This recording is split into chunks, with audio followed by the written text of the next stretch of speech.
नमस्कार और the deep dive में आपका स्वागत है। आज हम बिहार की कहानी को आंकड़ों के जरिए या मतलब नंबर्स के जरिए समझने की कोशिश करेंगे। बिल्कुल। हमारे हाथ में बिहार पुलिस सब इंस्पेक्टर भर्ती परीक्षा के लिए तैयार की गई कुछ स्टडी मटेरियल है और इसमें 2011 की जनगणना के आंकड़े दिए गए हैं। हाँ, और हमारा मकसद सिर्फ इन आंकड़ों को रटना नहीं है, जैसा अक्सर परीक्षा की तैयारी में होता है। हम इन नंबरों के पीछे जो असल कहानी छिपी है उसे खोद कर निकालेंगे। सही कहा। ये आंकड़े बिहार की एक दोहरी तस्वीर दिखाते हैं। एक तरफ जहां गहरी चुनौतियां हैं तो दूसरी तरफ उम्मीद की कुछ चौंकाने वाली किरणें भी हैं। और आज हमारी खोज इसी तस्वीर को साफ करने की है। बिल्कुल। और ये समझना जरूरी भी है क्योंकि देखिए 2011 के ये आंकड़े अब एक दशक से ज्यादा पुराने जरूर हैं, पर ये वो बेसलाइन है, वो आधार है जिससे हम आज के बिहार की प्रगति को मापते हैं। सही बात है। ये हमें बताते हैं कि सफर शुरू कहां से हुआ था। एग्जैक्टली। तो चलिए इस सफर की शुरुआत करते हैं साक्षरता से। लिटरेसी रेट, ये किसी भी समाज की तरक्की का कह सकते हैं कि पहला पैमाना माना जाता है। 2011 में बिहार इस पैमाने पर कहां खड़ा था? हमारे स्रोतों के अनुसार 2011 में बिहार की जो कुल साक्षरता दर थी वो थी 61.80%। 61.80%। जी। अब ये नंबर सुनने में शायद उतना बुरा न लगे, पर जब हम इसकी तुलना राष्ट्रीय औसत से करते हैं तो असल तस्वीर सामने आती है। और वो तस्वीर क्या कहती है? वो तस्वीर ये कहती है कि उस वक्त भारत की औसत साक्षरता दर 74.04% थी। ओह। यानी बिहार राष्ट्रीय औसत से लगभग कह लीजिए 12-13% पीछे था। ये एक बहुत बड़ा फासला है। ये तो बहुत बड़ा गैप है। ये तो राज्य के सामने खड़ी एक बहुत बड़ी शैक्षिक चुनौती को दिखाता है। बिल्कुल। ठीक है, तो राज्य के स्तर पर एक बड़ी खाई है, लेकिन मुझे लगता है कि एक औसत आंकड़ा वो कभी पूरी कहानी नहीं बताता। अगर हम इसे पुरुष और महिलाओं के बीच बांटकर देखें तो क्या ये खाई और गहरी होती है? हाँ, और यहीं से कहानी और भी ज्यादा गंभीर हो जाती है। बिहार में पुरुष साक्षरता दर थी 71.20%। ओके। जो कि कुल औसत से बेहतर है। हाँ। लेकिन महिला साक्षरता दर सिर्फ 51.50% थी। एक मिनट, बस 51.50%? 50% से बस जरा सा ज्यादा। जी। इसका मतलब तो ये हुआ कि 2011 में बिहार की लगभग आधी महिलाएं अपना नाम तक शायद ठीक से नहीं लिख पाती थी। बिल्कुल। ये फर्क तो करीब 20% का है। यही सबसे चिंताजनक बात है। ये सिर्फ एक आंकड़ा नहीं है, इसका सीधा असर उनकी आर्थिक आजादी पर, स्वास्थ्य से जुड़े फैसले लेने की क्षमता पर, समाज में भागीदारी पर। हाँ, समाज में भागीदारी पर पड़ता है। जब आधी आबादी बुनियादी दस्तावेज नहीं पढ़ सकती तो वो सरकारी योजनाओं का लाभ उठाने से भी तो वंचित रह जाती है ना? सही बात है। ये एक ऐसी खाई है जो पीढ़ियों तक असर डालती है। और अगर राष्ट्रीय स्तर पर महिलाओं की स्थिति से तुलना करें तो वहां महिला साक्षरता 65.40% थी। मतलब बिहार की महिलाएं न सिर्फ अपने राज्य के पुरुषों से बल्कि देश की बाकी महिलाओं से भी काफी पीछे हैं। काफी पीछे। ये तो हुई पूरे राज्य की बात, लेकिन बिहार खुद में बहुत विविध है। क्या जिलों के स्तर पर भी यही कहानी दिखती है या वहां कुछ अलग है? क्या कोई ऐसे जिले हैं जो इस औसत को चुनौती दे रहे हों? हाँ, और जिलों के आंकड़े ही इस कहानी में सबसे दिलचस्प मोड़ लाते हैं। स्रोतों के मुताबिक सबसे ज्यादा साक्षरता वाला जिला था रोहतास। रोहतास? जी। वहां दर थी 75.59%। ये तो राष्ट्रीय औसत से भी ज्यादा है। क्या बात है। तो एक जिला ऐसा भी है जो नेशनल एवरेज को पार कर रहा है। कमाल है। बिल्कुल। और दूसरी तरफ सबसे कम साक्षरता वाला जिला? वो था पूर्णिया, जहां साक्षरता दर सिर्फ 52.49% थी। एक मिनट, रोहतास में 75% से ज्यादा और पूर्णिया में 52% के करीब? जी। ये तो लगभग 23% का अंतर है। ये तो ऐसा है जैसे एक ही राज्य में दो अलग अलग दुनिया बसती हों। बिल्कुल सही पकड़ा आपने। रोहतास में ऐसा क्या खास है? मतलब क्या ये कोई ऐतिहासिक रूप से शिक्षा का केंद्र रहा है? ये बहुत अच्छा सवाल है। हालांकि हमारे स्रोत इसकी वजह तो नहीं बताते, पर हम अंदाजा लगा सकते हैं।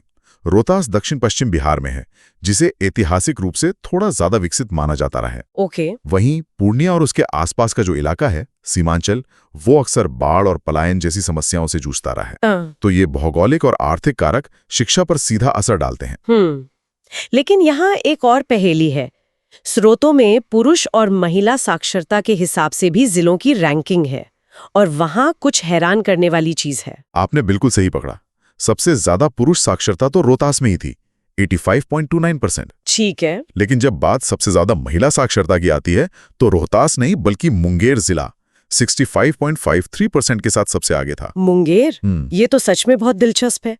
मतलब जो जिला ओवरऑल टॉपर है वो महिलाओं की शिक्षा में बेस्ट नहीं है। नहीं है। मुंगेर ने ऐसा क्या अलग किया? ये आंकड़ा तो ये बताता है कि शायद वहाँ खास तौर पर लड़कियों की पढ़ाई पर ध्यान दिया गया हो सकता है। ये दिखाता है कि विकास हमेशा एक सीधी रेखा में नहीं चलता। हो सकता है मुंगेर में कुछ स्थानीय सामाजिक अभियान या सरकारी योजनाएं लड़कियों के लिए ज्यादा कारगर साबित हुई हों। और अगर हम सबसे निचले पायदान को देखें तो सबसे कम पुरुष साक्षरता कटिहार में थी 60.99% और सबसे कम महिला साक्षरता सहरसा में सिर्फ 42.73%। 42.73%। ये आंकड़ा तो वाकई परेशान करने वाला है। मतलब सहरसा में 2011 में 10 में से लगभग 6 महिलाएं निरक्षर थीं। जी। तो साक्षरता की ये तस्वीर साफ करती है कि बिहार में चुनौती बहुत बड़ी और असमान है। बिल्कुल। साक्षरता में ये जो महिलाओं और पुरुषों के बीच का फासला है, ये हमें सीधे समाज की सोच और प्राथमिकताओं की तरफ ले जाता है। और समाज की सोच को मापने का एक और बहुत बड़ा पैमाना है लिंगा अनुपात, सेक्स रेशियो। हाँ, यानी प्रति 1000 पुरुषों पर महिलाओं की संख्या। देखते हैं कि बिहार 2011 में इस पैमाने पर कहाँ खड़ा था। बिहार का लिंगानुपात था 918, यानी हर 1000 पुरुषों पर 918 महिलाएं। मुझे अंदाजा है कि ये भी राष्ट्रीय औसत से कम ही होगा। हाँ, आपने सही अंदाजा लगाया।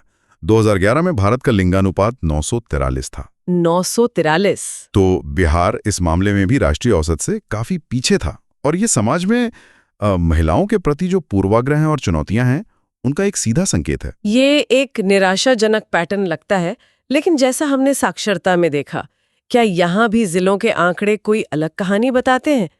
क्या कोई उम्मीद की किरण है? यहाँ सिर्फ किरण नहीं बल्कि एक चमकता हुआ सितारा है। एक जिला ऐसा है जिसका आंकड़ा सुन के यकीन करना मुश्किल होता है। अच्छा, कौन सा जिला है वो? गोपालगंज। वहां का लिंगानुपात था 1021। क्या 1021? मतलब 1000 पुरुषों पर 1021 महिलाएं? ये तो कमाल का आंकड़ा है ना? जब पूरा राज्य और देश का औसत 1000 से इतना नीचे है, तब गोपालगंज में ऐसा क्या हो रहा है कि वहां लड़कों से ज्यादा लड़कियां हैं? ये तो अपने आप में केस स्टडी जैसा लगता है। बिल्कुल, ये बिहार की कहानी का वही उम्मीद वाला पहलू है जिसकी हम बात कर रहे थे। अब इसके पीछे कई वजह हो सकती हैं।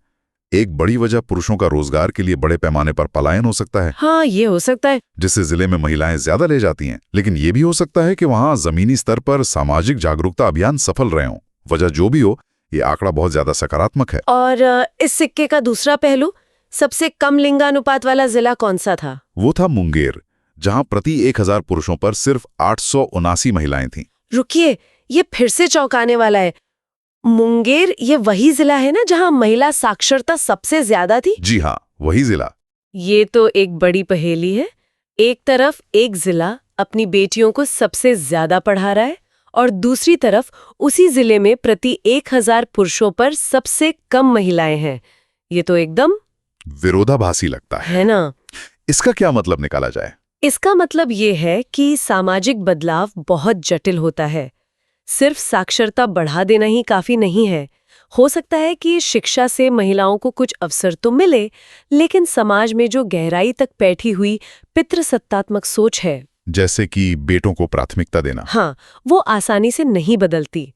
मुंगेर का ये आंकड़ा हमें यही सिखाता है कि विकास के अलग-अलग पैमाने एक ही रफ्तार से आगे नहीं बढ़ते। सही बात है।